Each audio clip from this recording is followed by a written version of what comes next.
Hi everybody, it's Monday, April the 9th, and today is the big day that Bailey of Bristol are embarking on their 5,000 mile journey to Istanbul.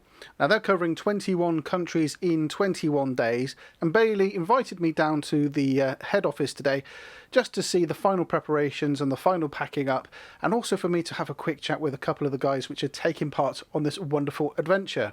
So I managed to have a chat with John Rawlings, Simon Howard and Lee Davey. So I started off with John Rawlings and I asked him, why are you doing this? Well, you know, last year we went to the Arctic, so this year we wanted to do something completely different, really adventurous. We had the taste for adventure after last time. We looked at a few sort of options, and eventually, as soon as we sort of thought of Istanbul, we thought, wow, that is the edge of Europe, Asia. It's just amazing. It's a bit exotic as well. It's really sort of unusual and just shows where you can go. So you're doing 21 countries in 21 days. Do you know the countries off the top of your head? I have been had this in my head for quite a few days now, and I think I've got the sequence right. Okay, let's go. Literally, there's a couple of countries we dip into very quickly, but they are, so starting with number one, the UK, France, briefly Switzerland, Italy, Austria, Slovenia, Croatia, then briefly Bosnia, back into Croatia to get to Dubrovnik. Then there's Montenegro, Albania, Macedonia, Greece, Turkey, Bulgaria, Romania, Hungary, Czech Republic, Germany, Belgium, Holland. Is that 21? I lost count after 9. So, yeah, okay, fair enough. That's a pretty good list though, isn't it? Yeah, it's very impressive, isn't it? It's amazing. No, I'm really looking forward to it. So the country you're looking forward to the most? I think Montenegro's got an air of exoticness and James Bond about it, and it looks beautiful in all the photos I've looked at while we were planning. So particularly, although we're not going to be there very long, unfortunately. So the first part of the trip, in fact, tomorrow night we're staying at a site in France I've been to several times already, so that I know what to expect. And from then on, it's hope the planning all sort of just works out as. Which vehicle are you going to be sleeping, travelling in, well, driving in? I think tonight we're on the ferry. Yep. Tomorrow night I'm going to have my first night in the Pursuit. Okay. And keep Lee awake with my snoring, I think. Yeah. Are you sure Lee won't keep you awake with the snoring? He says not, but who knows? I'll let you know. I'll be contacting you guys next week as well. Yes. So I'll have a chat with you then. Great. And we'll find out what the snoring is like. Thank you. Fantastic. Thanks, John. Cheers, Dan. Now, the next person I was able to grab a couple of minutes of was Simon Howard, who is the marketing director of Bailey. And so what special things have you done to these caravans to make these ready for the jaunt ahead of you? Fundamentally, they're a standard specification caravan that you or I would see on a retailer forecourt. The two changes we've made, we put winter tyres on, and that's because it's specified by a couple of the countries. I think Croatia or maybe Italy this time of year you have to have winter tyres. Okay. So, and we are running with a couple of spares as well. We need to make a reasonable stock of caravan tyres, certainly for some of the countries we're going to. So unlikely we're going to find the size we need if we get a puncture. And the other change we've made is we're running on the gas low system. Again, trying to find different bottles, different fittings as we go through different countries of Europe might be difficult. So we'll take it straight from the pump at the filling stations. That worked very well on the Arctic adventure. It's the most practical solution, so we put the gas low system. Other than that, they're a bulk standard UK specification product. So I've asked John why you're doing this, and it was obviously you've got a taste for adventure and a sense of you want to be able to push your products to the limit. What would you say would be the legacy of this afterwards?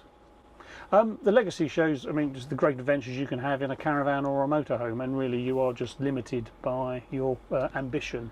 I mean, the thing that I took home from the last trip was that caravans and motorhomes really do take to other parts of the world that other holidays can't reach, because we could have flown to Istanbul, but we would have missed out 20 fantastic countries there and back on the way.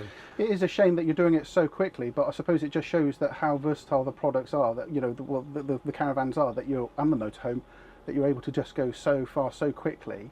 It's just a shame that you're not going to take in so much of the scenery because you're going to be on the road. There is an element of that, and obviously we wouldn't probably recommend that if someone wanted to replicate their journey, they do it in the same time scale. But obviously we were taking a lot of people with us. There's Bailey staff, we've got members from the press, members from the camping and motorhome club, and lots of other guests who are joining us on the way, and a lot of them are high rollers, and they don't come cheap. So you've just mentioned people that are going with you. Go through the list of who is actually going, because you've got 3 outfits here. You've got 2 caravans and 1 motorhome. Who is actually going with you on this trip? Well, there's obviously a Bailey technical support team, and they'll be going throughout, obviously to make sure that the vehicles behave themselves and stay on the road. We've got a full media support team, so we've got a photographer, and we have a video crew with us as well.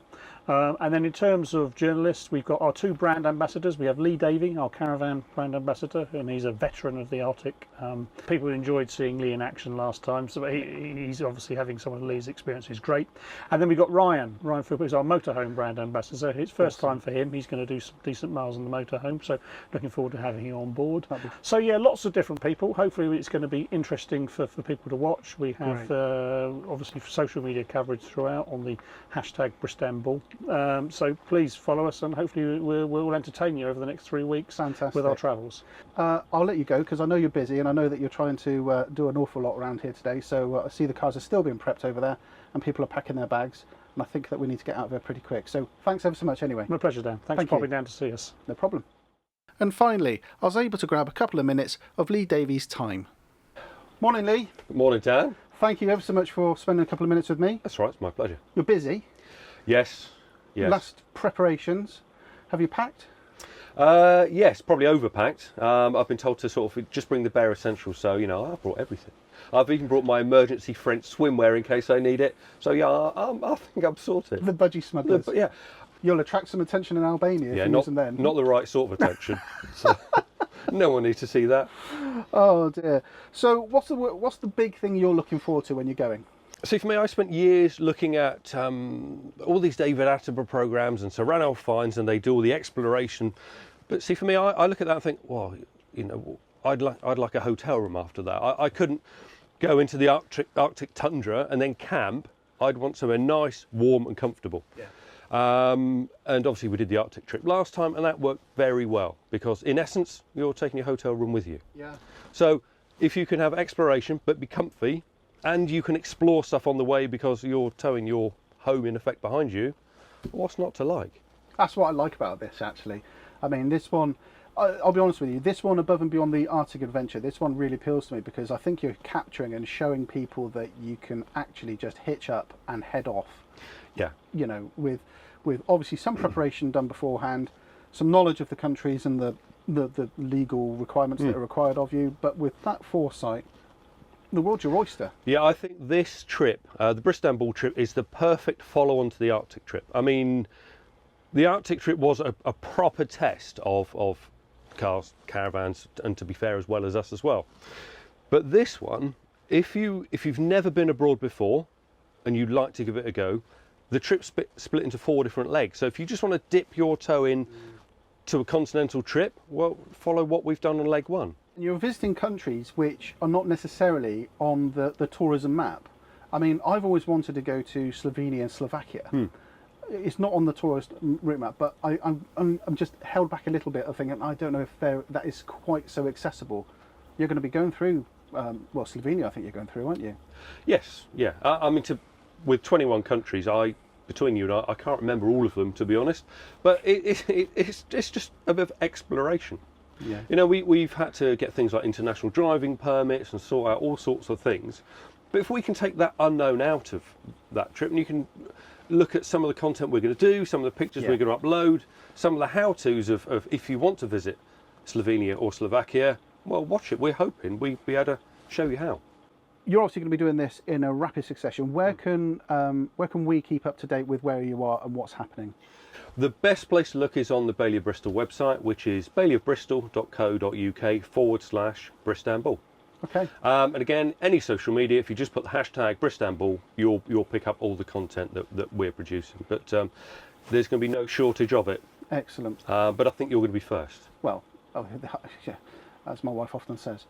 Well, I'm going to be putting this one out. This one goes out tonight, and then I'm going to give you a call next week as well. Okay. And I'm going to find out from you how the snoring situation goes with John. Yes, yeah. John is the mystery snorer. I think when we started the planning and the trip was already mentioned, the first thing to sort out was who's going to share a caravan with John. I've brought 3 pairs of earplugs, so just in case. Is John renowned for snoring? Yes. Yes. Have you bought him any of the strips to go across the nose? No, I've got some masking tape that I'm bringing with me. Yeah. If you get some gaffer tape, a thin strip of gaffer tape across the bridge of the nose, just raises the skin up on the nose. Okay. And allows easier oxygen flow. And apparently, according to my wife, I mean, I never snore, but apparently it reduces the snoring down quite somewhat. Oh, okay. Well, if I do end up in a caravan with him, can I thank you now for that tip? Well, there you go. Yeah. Thanks ever so much, Lee. I better let you carry on to pack away, and thanks ever so much for joining me. Thank you, Dan. And I'll see you when you return. Yes, thank you. Right, so that was all filmed earlier on today, and as you can see, I've changed my clothes now because, believe it or not, it was absolutely tipping down in Bristol earlier on today. Now, the boys have just completed their Facebook Live. Simon and Lee were on the Facebook Live and answering lots of questions that people were asking them, which is fantastic. And right now, at 7:10, they're on the road and they're heading out of the city of Bristol. So what I'm going to do now is I'm just going to have a quick chat with Wes on the phone, who is in one of the vehicles, and we're going to find out how things have gone this afternoon and find out what the next steps are. Now, I've got it all rigged up here, and the only way I can hear the conversation is to use these headphones. So let's put these on. It's weird because I can hear myself, and let's give Wes a call. Hello? Hi Wes, it's Dan. How are you doing? Yeah, good, thanks. You? Yeah, not bad, not bad. So I came over this morning. I recorded a lot with you earlier on today. And how have things gone this afternoon with yourselves? Yeah, fine. We finished off packing the kit this morning. We checked all the vehicles were working the way they should be. One of the caravans, the nose weight was a little white, so we repacked it this afternoon. Right. But apart from that, everything seems so far so good. Fantastic. So where are you at the moment then? We are just coming down the M5. We set off from Bristol about 25 minutes ago. The weather is pretty bad, which has kind of affected us throughout the day. It's been raining pretty much most of the day. Yeah, it was wet when I was with you, and I noticed on the Facebook Live earlier on that that the motorhome was steaming up quite a bit on the inside there.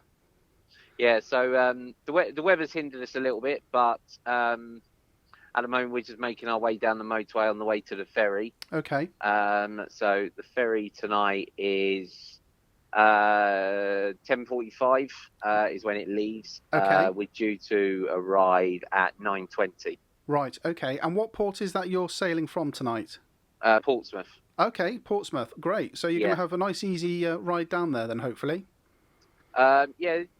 It's still raining quite a bit. Hopefully it's not going to get any worse. But yeah, it should be fine, really. Great. So which vehicle are you in at the moment then? Are you in the one of the cars, or are you in the motorhome? So I'm in the Skoda Kodiaq, Okay. which is towing the Pegasus GT70 Rimini. Okay. And I understood then, from the Facebook Live that Simon is the driver for this evening. Is that right? Yes. Yeah, he is. Fantastic. So no games tonight then. So no I Spy or any motorway games or any singing like that at all whilst you're on the move. No, there might be a bit of singing, but I don't think there'll be many games. No. Excellent. All right then, Wes. Well, look, thanks ever so much for having this quick chat with me this evening. No worries. All right. I'm going to call in with you guys next week as well, and see how you're getting on. All right, great. Thanks ever so much, Wes. Take care. All right, no worries. Take care. Bye. Bye. Bye. Right, well, there you go, guys. That's it. They're on the move. They're on the M5. They're heading on down to Portsmouth for the ferry tonight. And yeah, that's it from them. So you can keep up to speed with what's happening. You can track the motorhome live on the Bailey of Bristol website. It's baileyofbristol.co.uk/Bristanbul. Very cool name, that, isn't it? So there we go, guys. That's it from us today. We'll be back on Friday, and I'm going to check in with these guys next week and see how they're getting on. So thanks for watching, guys. Speak to you soon. Bye-bye now.